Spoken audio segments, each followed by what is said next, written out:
Apa yang dilakukan oleh pemimpin strategis?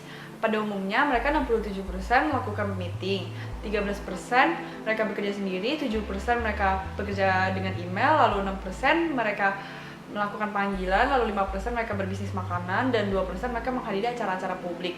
Lalu mereka juga melakukan komunikasi yang interaktif seperti berjualan, mengangguk, saling berinteraksi dengan aktif. Lalu mereka juga melakukan komunikasi secara nonverbal, seperti ekspresi tubuh, ekspresi wajah, atau gerakan tubuh juga bisa. Lalu selanjutnya bagaimana dapat melakukan secara efektif dan etis bagi pemimpin strategis. Menurut teori upper echelon, di mana suatu kerangka kerja konseptual yang memandang hasil organisasi seperti tingkat kinerja dan pilihan strategis yang dapat mencerminkan nilai-nilai tim manajemen puncak dan juga menafsirkan situasi berdasarkan perspektif mereka yang unik. Teori upper echelon ini juga menganggap bahwa kepemimpinan dapat diperoleh dengan kemampuan bawaan atau kemampuan dari lahir.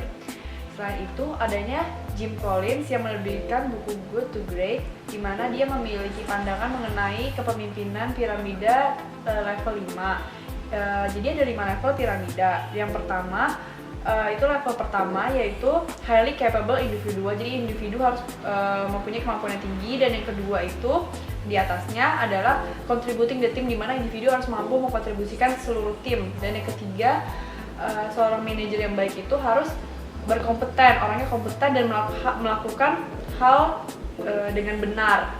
Lalu yang keempat, efektif. Jadi manajer harus efektif dan melakukan hal yang benar. Lalu yang kelima, setelah mereka melalui semua level-level tersebut, mereka sudah berada di level 5, di mana mereka sudah menjadi manajer eksekutif yang baik. Jadi jika untuk melangkah ke level selanjutnya, mereka harus menguasai level yang lebih rendah dulu. Merumuskan strategi yang membentangi berbagai tingkat seperti perusahaan, bisnis, dan fungsional. Perumusan strategi ini menyangkut hal di mana dan bagaimana untuk bersaing. Dan perumusan strategi ini juga terpecah dan menjadi 3 area, yaitu perusahaan, fungsional, dan juga bisnis. Strategi perusahaan berarti mempertimbangkan bagaimana maksudnya di mana untuk bersaing. Jadi kita mau fokus pada di mana untuk bersaing, seperti industri, pasar, dan geografinya. Lalu strategi bisnis itu mempertimbangkan bagaimana untuk bersaing, mempertimbangkan cost leadership-nya, differentiation, dan juga integrasi. Lalu yang terakhir ada strategi fungsional, di mana bagaimana untuk menerapkan suatu strategi bisnis. Lalu strategi bisnis juga menyangkut adanya unit bisnis strategis, yaitu merupakan divisi kecil yang berasal dari kelompok yang lebih besar yang memiliki tanggung jawab profit dan loss sendiri-sendiri. Dan unit bisnis strategis ini membuat manajer umum mempertimbangkan strategi bisnisnya. Lalu proses manajemen strategis merupakan proses di mana pemimpin strategis menyusun, menerapkan suatu strategi. Dan strategi yang dibuat ini mencakup 3 pendekatan yang berbeda, yaitu perencanaan strategis, lalu perencanaan skenario, dan strategi yang direncanakan untuk ditimbulkan. Perencanaan strategis top down merupakan proses top down yang rasional, di mana manajemen dapat memprogram kesuksesan masa depan.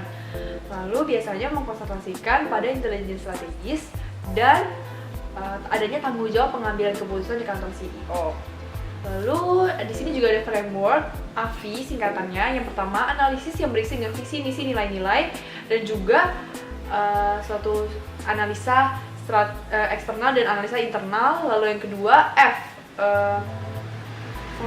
formulation. Formulation itu merupakan strategi bisnis, strategi perusahaan, dan strategi fungsional. Lalu yang ketiga adalah E, implementation. Implementation adalah tata kelola perusahaan, etika bisnis, lalu struktur, budaya, dan kontrol dari perusahaan.